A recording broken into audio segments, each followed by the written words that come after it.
मनीष गर्ग। खबर भोपाल। शुरुआत हंगामेदार रही। नेता प्रतिपक्ष उमंग सिंघार के नेतृत्व में कांग्रेस विधायक चेहरे पर काले नकाब लगाकर विधानसभा पहुंचे। उनके हाथों में तख्तियां थीं और वे गांधी प्रतिमा के सामने नारेबाजी कर रहे थे। कांग्रेस का आरोप है कि सरकार महत्वपूर्ण मुद्दों पर चर्चा से बच रही है। सिर पर गंगाजल लेकर पहुंचे बीजेपी विधायक। दूसरी तरफ जबलपुर उत्तर से बीजेपी विधायक अभिलाष पांडे सिर पर गंगाजल लेकर विधानसभा पहुंचे। विधायकों ने सत्र के लिए कुल 2939 सवाल दर्ज कराए हैं। विधानसभा सचिवालय को ऑनलाइन 1785 सवाल मिले मध्य प्रदेश में हैं, जबकि 1154 सवाल ऑफलाइन जमा किए गए हैं। राज्यपाल के अभिभाषण के दौरान सदन में कांग्रेस विधायकों का विरोध प्रदर्शन और बीजेपी विधायक का गंगाजल लेकर आना चर्चा का विषय बना रहा। राज्यपाल के अभिभाषण पर चर्चा। राज्यपाल मंगूभाई पटेल ने सत्र का उद्घाटन किया। 11 मार्च को दूसरा अनुपूरक बजट और आर्थिक सर्वेक्षण पेश किया जाएगा। 12 मार्च को 4 लाख करोड़ रुपए से अधिक का बजट पेश होगा। राज्यपाल ने अपने भाषण में नदियों को जोड़ने की योजना नदी जोड़ो परियोजना का जिक्र किया। इस परियोजना से राज्य के जल संसाधनों का बेहतर प्रबंधन होगा और जल संकट कम होगा। सरकार के कामों की रिपोर्ट दी। बजट सत्र में राज्यपाल मंगूभाई पटेल ने सरकार के कामों की रिपोर्ट दी। उन्होंने बताया कि सरकार ने क्या क्या किया है, साथ ही आगे क्या करने वाली है, इसका भी खाका पेश किया।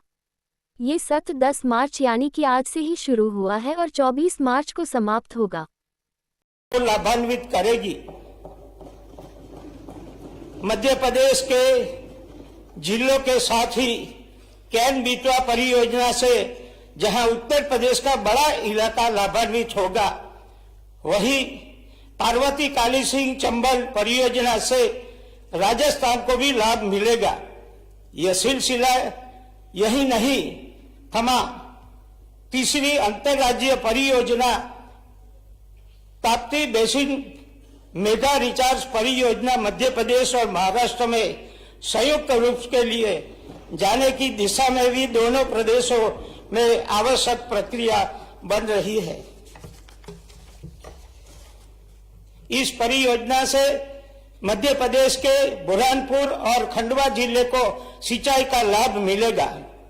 राज्य के भीतर भी गंभीर नदी तथा कान्हा नदी को जोड़ने का कार्य की स्वीकृति के बाद अन्य नदियों को जोड़ने का संबंध में तकनीकी परीक्षण उपरांत कार्य योजना बनाने का काम प्रारंभ किया जा रहा है। हमारे प्रधानमंत्री श्री नरेंद्र मोदी जी ने ज्ञान का मंत्र दिया है। ज्ञान का अर्थ है गरीब, युवा, अन्नदाता और नारी। इन चारों वर्गों के कल्याण के लिए मध्य प्रदेश सरकार संकल्पबद्ध है। मेरी सरकार ने 4 मिशन युवा शक्ति, गरीब कल्याण, किसान कल्याण और नारी सशक्तिकरण मिशन आज प्रारंभ कर दिए हैं। मेरी सरकार ने बहुआयामी गरीबी का सूचकांक कम करने के उद्देश्य से गरीब कल्याण मिशन प्रारंभ किया है। मिशन का उद्देश्य राज्य के गरीब और वंचित वर्गों का आर्थिक उत्थान करते हुए उनकी आय को बढ़ाने की दिशा में कार्य करना है। गरीब कल्याण मिशन मुख्यतः 3 घटकों यथा बहुआयामी गरीबी इंडेक्स में सुधार, आजीविका सुदृढ़ीकरण और विद्यमान संगठनों के सशक्तिकरण पर केंद्रित है। मेरी सरकार ने प्रदेश के युवा के समग्र सामाजिक आर्थिक विकास के उद्देश्य से युवा उन्मुखीकरण की गतिविधियों को समन्वित रूप से एक ही मंच पर लाने के लिए स्वामी विवेकानंद युवा शक्ति मिशन प्रारंभ किया है। मेरी सरकार ने महिलाओं के समग्र सामाजिक आर्थिक विकास के उद्देश्य से देवी अहल्या नारी सशक्तिकरण मिशन शुरू किया है। मिशन के प्रमुख उद्देश्य में महिला और बालिकाओं का शिक्षा, स्वास्थ्य, पोषण, आर्थिक विकास एवं सुरक्षा, महिलाओं तथा बालिकाओं के तक विभिन्न सरकारी सेवाओं के पहुंच सुनिश्चित करना, महिला के आर्थिक स्वावलंबन और समाज में आर्थिक भागीदारी बढ़ाने के लिए एकीकृत प्रयास करना, समाज में महिला और बालिकाओं के प्रति सकारात्मक व्यवहार परिवर्तन के लिए पुरुषों में संवेदनशीलता बढ़ाने वाली जागरूकता का विकसित किया जाना शामिल है।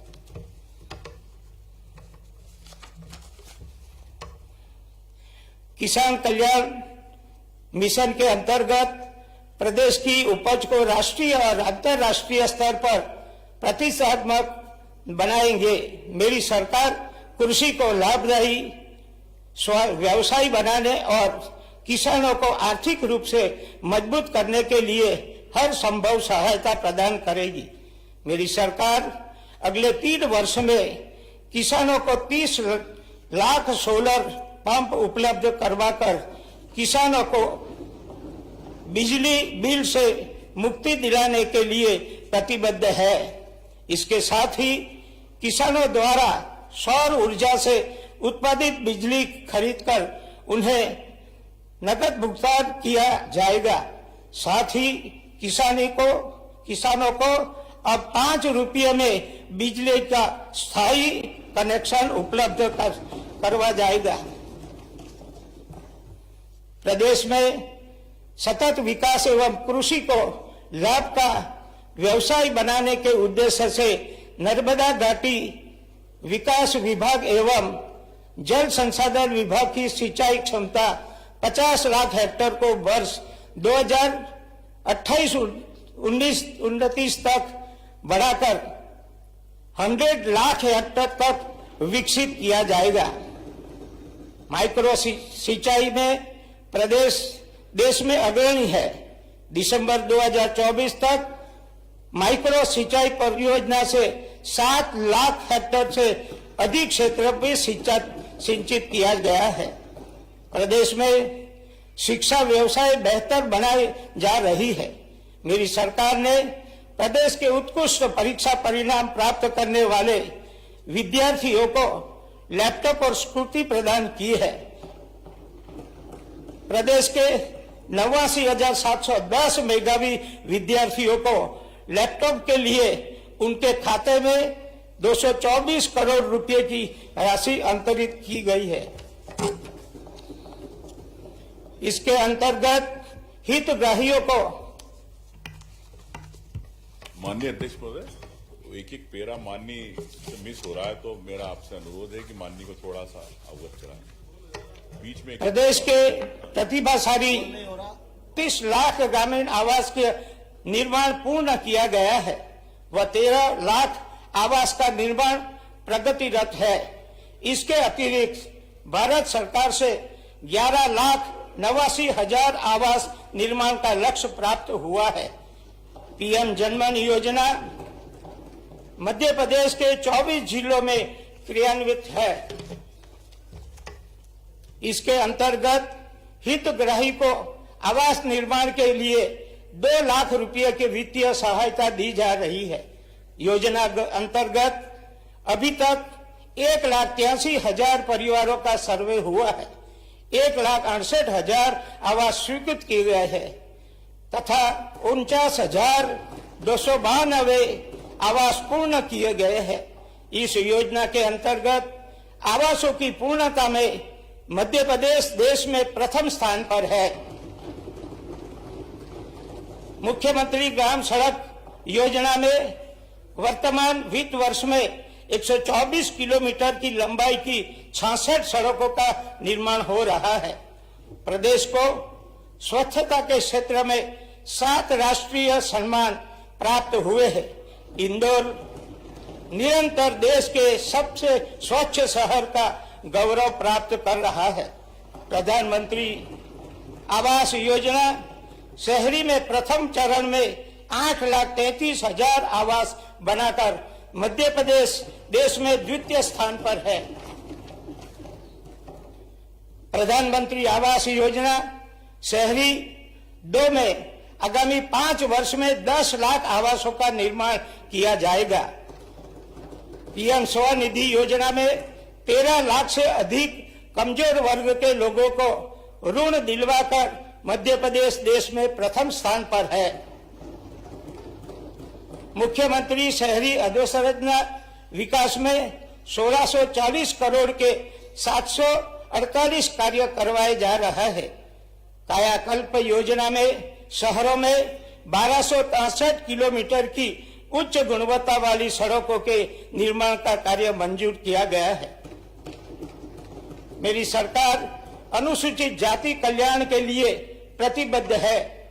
मेरी सरकार द्वारा पूज्य संत रविदास जी की स्मृति में प्रदेश के 30 अनुसूचित जाति बाहुल्य जिलों में संत रविदास स्मारक सह सामुदायिक भवन का निर्माण कराया जा रहा है।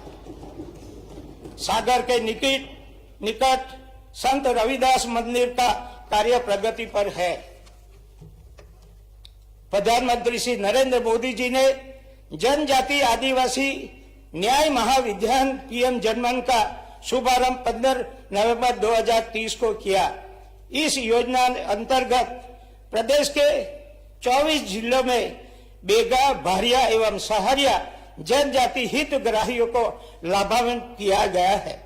आहार अनुदान योजना के अंतर्गत सहारिया, बेगा और भारिया परिवारों को प्रति माह 1500 रुपये दिए जा रहे हैं। जनजातीय समाज के सशक्तिकरण के लिए पैसा अधिनियम का क्रियान्वयन किया जा रहा है। प्री मैट्रिक छात्रवृत्ति योजना अंतर्गत 2024-25 में कक्षा 1 से 10 तक के 14 लाख से अधिक विद्यार्थियों को 48 करोड़ रुपए स्कूल शिक्षा विभाग के माध्यम से वितरित किए गए हैं। पोस्ट मैट्रिक एवं महाविद्यालयीन छात्रवृत्ति योजना अंतर्गत द्वितीय वर्ष 2024-25 के कक्षा 11वीं 12वीं एवं महाविद्यालयीन 1,92,000 विद्यार्थियों को लगभग 348 करोड़ रुपए वितरित किए गए हैं।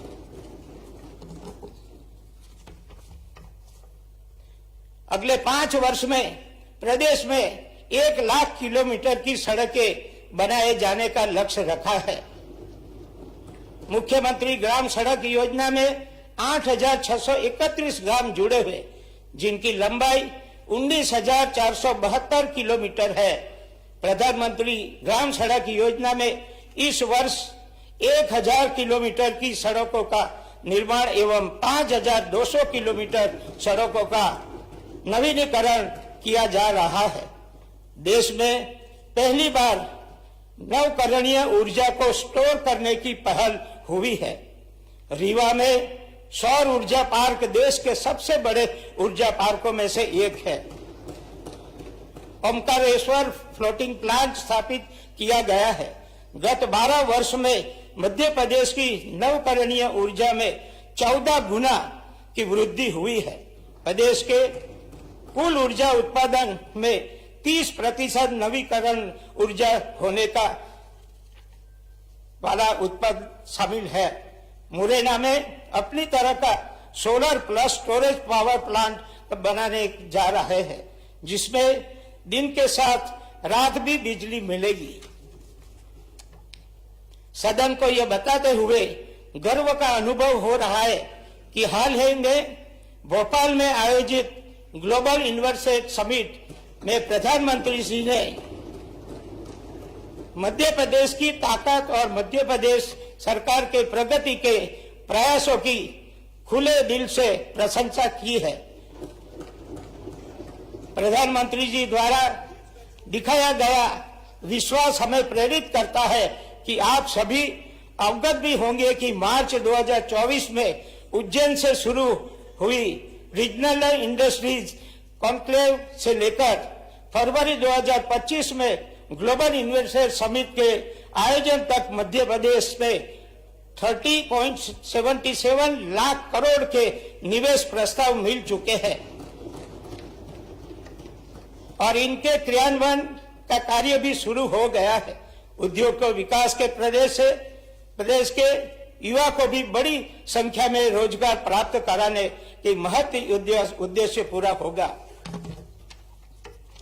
मेरी सरकार ने मध्य प्रदेश जन विश्वास विधेयक 2024 लागू करने का निर्णय लिया है। इस विधेयक के माध्यम से आर्थिक विकास, प्रशासनिक सुधार, उद्योगपति एवं व्यवसायिक को विभिन्न व्यवसायों के संचालन की सुविधा, उद्यमिता की प्रोत्साहन, व्यवसायिक दक्षता और नागरिकों का जीवन आसान बनाने का बहुआयामी लाभ दिलाएंगे की पहल की गई है। Ease of doing business ranking में मध्य प्रदेश हमेशा से ही अग्रणी श्रेणी में है, राज्यों में शामिल हो रहा है। वर्ष 2024 में उद्योग क्षेत्र में मध्य प्रदेश को टॉप अचीवर कैटेगरी इन सिस्टम सर्विसेज की अंतर्गत सम्मानित किया गया है। यही नहीं, छोटे और मझोले उद्योग को बढ़ाने देने में भी मध्य प्रदेश पुरस्कृत और सम्मानित हुआ है। औद्योगिक निवेश बढ़ाने के एवं अर्थव्यवस्था को मजबूत करने के लिए वर्ष 2025 का उद्योग एवं रोजगार वर्ष घोषित किया गया है। प्रधानमंत्री श्री मोदी जी ने भोपाल में हुए ग्लोबल इन्वेस्टर समिट में औद्योगिक निवेश के प्रोत्साहन के लिए लागू 18 नवीन नीतियों का शुभारंभ किया। प्रधानमंत्री श्री मोदी जी के नवाचारों से प्रेरित होकर मध्य प्रदेश में माइनिंग क्षेत्र में नवाचार में सफलता मिली है। सबसे पहले किटी मिनरल के 2 ब्लॉक्स को नीलामी में रखा गया है। मध्य प्रदेश में ई समन की व्यवस्था देश में सर्वप्रथम लागू हुई है। सदन को यह अवगत करवाते हुए हर्ष है कि मेरी सरकार ने दिसंबर 2024 को जनवरी 2025 में नागरिकों की समस्या को समय सीमा में हल करने के लिए विशेष कार्यवाही की है।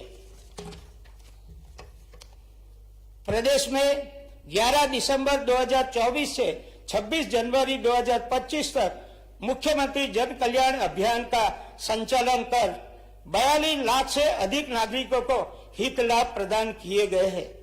प्रधानमंत्री श्री मोदी जी ने सबका साथ, सबका विकास, सबका विश्वास और सबका प्रयास का मंत्र दिया है। मेरी सरकार मध्य प्रदेश में इस मंत्र के क्रियान्वयन के लिए निरंतर कार्य कर रही है। जन कल्याण की किसी भी योजना को बंद नहीं किया जाएगा। नए प्रकल्प भी क्रियान्वित हो रहे हैं। बहनों के सशक्तिकरण, सुरक्षा और सम्मान के साथ समाज के सभी वर्गों का कल्याण का दृढ़ संकल्प है। मध्य प्रदेश पूरे देश में अग्रणी राज्य के रूप में उभर कर सामने आ रहा है। वर्तमान को सुधार कर भविष्य को उज्जवल बनाने की प्रयत्न करना मेरी सरकार का दायित्व है। इस दायित्व को पूरा करने में मेरी सरकार कोई कोर कसर नहीं छोड़ेगी। मेरी सरकार ने प्रदेश में कई नवाचार कर नागरिकों को प्रसन्न और सद्भाव, ज्ञान वृद्धि और परस्पर मेल जोल के अवसर दिलवाने के लिए प्रयास किए हैं।